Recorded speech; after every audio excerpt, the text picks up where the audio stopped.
जय गुरु जी। सात संगत जी, आप सभी को जय गुरु जी।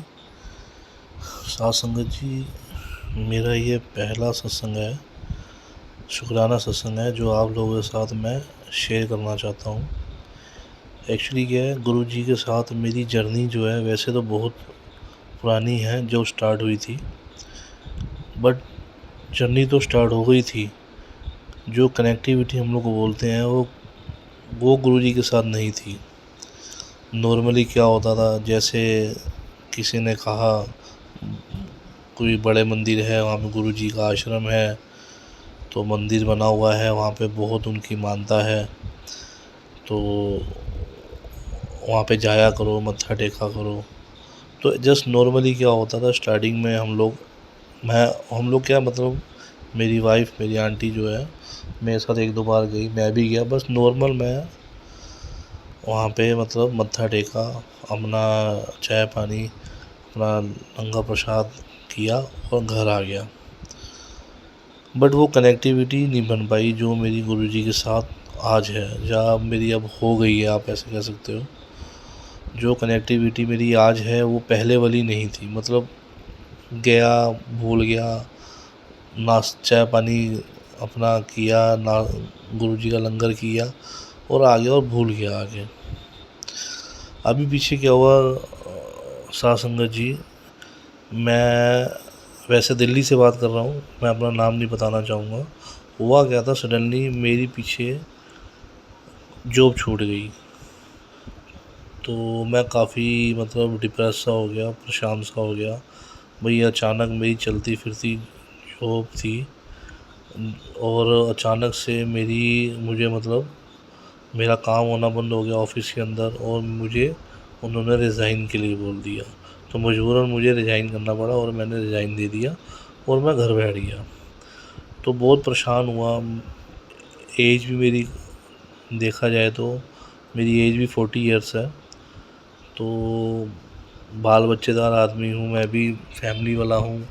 तो मुझे भी बड़ी वो हुआ, मैं कहा यार इस उम्र में आज भी मैं जॉब कर रहा हूँ और कब तक करता रहूँगा, कब तक ऐसे चलती रहेगी मेरी लाइफ, आगे कैसे लाइफ को फेस करूँगा। बच्चे बड़े हो रहे हैं, सब चीज़ें हैं, खर्चे पानी है, सब बढ़ रहे हैं। तो काफ़ी डिप्रेस सा हो गया मैं। तो बैठा रहता था घर में, शांत दिमाग से सोचता रहता था क्या काम करूँ, क्या करूँ। तो एक दिन क्या हुआ साथ संगत जी, मेरी आंटी है, मेरी वाइफ ने मुझे कहा चलो गुरुजी के आश्रम चलते हैं, बड़े मंदिर छतरपुर में। तो मैं उनको साथ संगत जी सही बताऊँ तो मैं मना नहीं कर पाया अंदर से ही। तो पहले मुझे एक दो बार बोला उन्होंने, बट मैंने मना कर दिया था। तो मैं उनको अंदर से ना मना ही नहीं कर पाया। कहती चलो ठीक है, आए गुरुजी के आश्रम चलते हैं, मत्था टेक के आते हैं, गुरुजी आपका रास्ता बनाएंगे। तो क्या हुआ गुरुजी, क्या हुआ साथ संगत जी, मेरी आंटी, मेरी वाइफ जो है उनको बहुत विश्वास है गुरुजी पे। उनको कई बार ओम जी के दर्शन भी हुए। घर पे जो खाना जब बनाती हैं तो कभी कहीं, कभी रोटी के ऊपर, तो कभी चाय पे, कभी कहीं। तो मेरी आंटी को उनके दर्शन होते रहते थे, उनका बहुत कनेक्शन था। तो वो मुझे हर बार बोलती थी भाई आप गुरुजी से डायरेक्ट बात किया करो, आपको कोई परेशानी होती है, कोई दुख दर्द होता है तो उनसे शेयर किया करो, वो आपको आपकी हेल्प करेंगे, आपके अंग संग रहेंगे, आपको दिक्कत नहीं आने देंगे। तो बट सत्संग जी, मैं ना उनकी बात सुन के इग्नोर कर देता था। तो मैंने कभी दिमाग में या कभी या वैसे ही मैंने सोचा ही नहीं मैं ऐसे भी हो सकता है। तो क्या हुआ एक बार, तो मैं अपनी आंटी जी के कहने पे उनके साथ बड़े मंदिर चला गया। हुआ क्या उस दिन सत्संग जी, मुझे नहीं पता था कि गुरु जी में से गुलाबों की फ्रेगनेंस आती थी। जैसे सत्संग के मैं सत्संग सुनता हूँ कई संगत के, तो वो वजह से बताते हैं वो लोग भाई गुरु जी में एक अलग ही मतलब एक ही अलग से मतलब गुलाबों की खुशबू, अलग ही फ्रेगनेंस आती है। जब गुरु जी हमारे अंग संग होते हैं या उनके जो लोग उनसे मिले तो उन्हें गुरु जी से फ्रेगनेंस आया करती थी। हुआ क्या साध संगत जी, हम लोग बड़े मंदिर गए, मत्था टेका।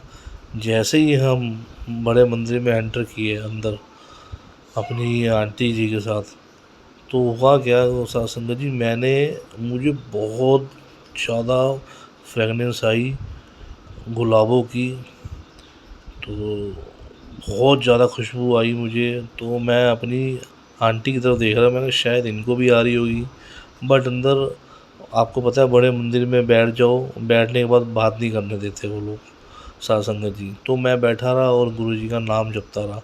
मैं जितनी देर बैठा रहा, मुझे मानोगे साध संगत जी, मुझे वो खुशबू जैसे लगा मेरे आसपास ही घूम रही थी, आसपास ही आई जा रही थी मुझे। मैं उनसे मतलब इतनी खुशबू आई है, मुझे ऐसे लगा जैसे ना बड़े मंदिर में हम लोग एंटर करते हैं तो उन्हें कोई फ्लावर लगा रखे हैं या कुछ ऐसी परफ्यूम डाल रखा है उन्होंने, जिससे फ्रेगनेंस आ रही। तो मुझे यही लगा साध संगत जी पहली बार। तो मैंने उसको फ्रेगनेंस आई, मैंने अपनी आंटी को नहीं बताया भाई मुझे ऐसी फ्रेगनेंस आई थी। तो हम लोग गए वहाँ पे, बाहर निकले दर्शन करके गुरु जी के, हमने लंगर प्रसाद किया, माथा टेका अच्छे से और हम लोग घर आ गए। तो मुझे घर आने के बाद मैंने साध संगत कईयों के सत्संग सुने, तो उन्होंने वही बात करी गुरु जी की फ्रेगनेंस की, जो गुरु जी में से जो फ्रेगनेंस आया करती थी एकदम गुलाब के फूलों की, एकदम मद मस्त, एकदम जिसको बोलते हैं ना वो फ्रेगनेंस आया करती थी। तो मैंने अपनी आंटी को बताया, मतलब अपनी वाइफ को बताया मैं कहा ये साध संगत में जो डिस्कशन हो रही है गुरु जी के बारे में, तो ये ऐसी खुशबू तो मुझे भी आई थी जब हम लोग जब बड़े मंदिर गए थे। तो क्या तुम्हें भी आई थी जब हमेशा बैठी थी बड़े मंदिर में? तो साध संगत जी आप विश्वास नहीं करोगे, तो मेरी आंटी ने मना कर दिया भाई मुझे तो ऐसी कोई खुशबू नहीं आई। मैं कहा नहीं, मैंने सोचा आई होगी, तो इसलिए मैंने आपसे बात शेयर नहीं करी मैंने। और मुझे ये भी लगा था कि बड़े मंदिर में सजावट हो रखी है इतनी बड़ी, फ्लावर्स वगैरह लगे हुए हैं, परफ्यूम वगैरह डाला होगा तो उसकी खुशबू है। तो मुझे तो ये लगा, तो मैंने अपनी आंटी को बोला, मैंने आपसे डिस्कशन नहीं किया। तो तब मेरी आंटी ने मुझे बताया कि वो फ्रेगनेंस वैसी वाली नहीं थी जो आप सोच रहे हो, वो गुरु जी की फ्रेगनेंस थी। वो गुरु जी थे साक्षात, जो उन्होंने आपको अपना एहसास दिलाया है। तो साध संगत जी आप बिलीव करोगे, मतलब मैं सोच भी नहीं सकता था कि मतलब ऐसी फ्रेगनेंस मुझे मिलेगी या मुझे गुरुजी अपनी प्रेजेंस दिखाएंगे या मुझे बताएंगे। तो साध संगत जी मैं आपको बता नहीं सकता। साध संगत जी ये मेरा पहला शुक्राना सत्संग था आप लोगों के साथ। कोई शुक्राना सत्संग करते हुए मुझसे कोई गलती हुई हो तो मुझे आप माफ़ करना साध संगत जी। जय गुरु जी, शुक्राना गुरु जी, अनंतम शुक्राना गुरु जी, आपका बहुत बहुत लख लख शुक्राना गुरु जी। ओम नमः शिवाय, शिव जी सदा सहाय। ओम नमः शिवाय, गुरु जी सदा सहाय।